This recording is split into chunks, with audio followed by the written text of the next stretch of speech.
بسم اللہ الرحمن الرحیم۔ السلام علیکم، میں ہوں اقبال سحر اور آپ دیکھ رہے ہیں ریئل نیوز ورلڈ۔ ناظرین، ڈیرہ اسماعیل خان میں آئل اینڈ گیس کمپنی کے دفتر پر حملہ، 2 پولیس اہلکار جاں بحق جبکہ 3 زخمی ہو گئے۔ اطلاعات کے مطابق ڈیرہ اسماعیل خان میں آئل اینڈ گیس کمپنی کے دفتر پر نامعلوم دہشت گردوں کے حملے میں 2 پولیس اہلکار جاں بحق جبکہ 3 زخمی ہو گئے۔ پولیس ذرائع کے مطابق حملہ آوروں نے در اندازہ کے علاقے میں آئل اینڈ گیس کمپنی کے دفتر کو دہشت گردی کا نشانہ بنایا، جس میں 2 پولیس اہلکار جاں بحق ہو گئے۔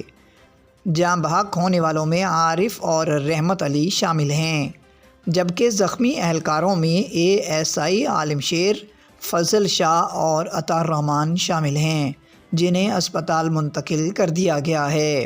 زخمیوں میں سے ایک اہلکار کی حالت تشویشناک بتائی جا رہی ہے۔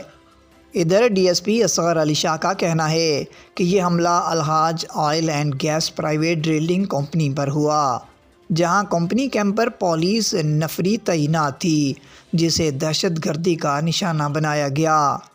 واقعے کی اطلاع ملتے ہی پولیس کی مزید نفری جائے وقوع پر پہنچ گئی، جس نے علاقے کو گھیرے میں لے کر دہشت گردوں کی تلاش شروع کر دی ہے۔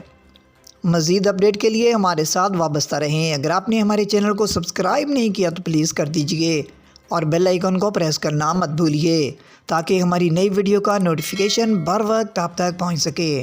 کمنٹ باکس میں اپنے خوبصورت خیالات کا اظہار کیجئے۔